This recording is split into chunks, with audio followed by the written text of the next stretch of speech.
My name's Devin Schultz. I'm here with Boostin Performance and the Red Demon. We came out to FL2K because the weather stinks by us and we want to get some prep in for Maryland. So the track prep is really good. Victor's good to us, so we wanted to come down here and support the event. And honestly, everything's going really good. We've made a bottom 7-second pass so far through qualifying. We're about to start eliminations now, and we plan on leaning on it a little bit more.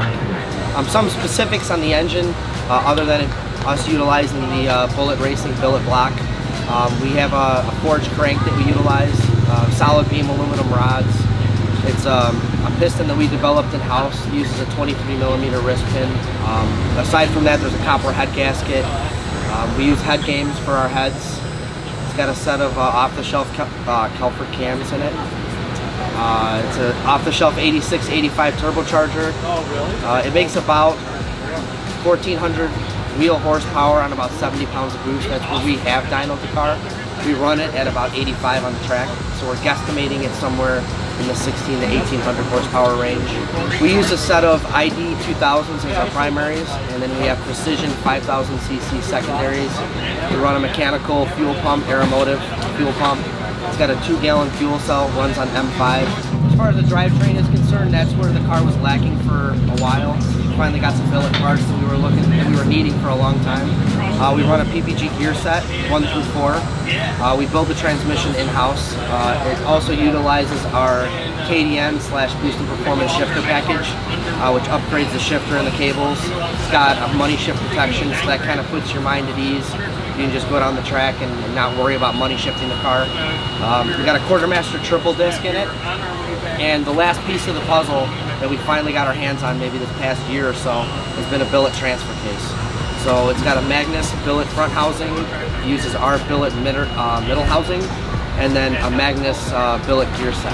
I've been racing a Red 2G for, I would say, going on maybe 15 years now.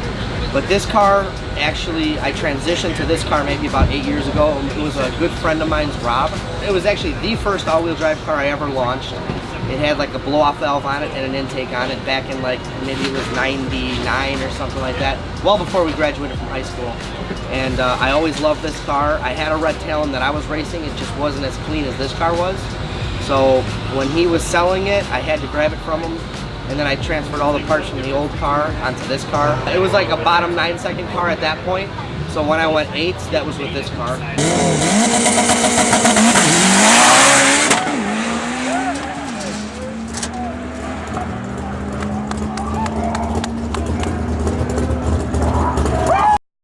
When I went like 920s, 930s, that was actually with my old car. A lot of people don't know that we switch cars because they look exactly the same, and there's no way to know unless you've heard the story.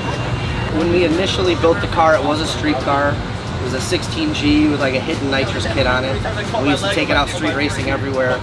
The one year we had 20-something plus wins, and we lost twice that year street racing the car. So that's what me and my buddies did, was go out, you know, and spend our weekends and our lunch money and street race the car. So since then, I've kind of always pushed each setup that I put on the car to the limit, whether it be the 16G or the 35R or really any turbo I put onto it. I try and get the full potential of that setup before I ever go to the next setup.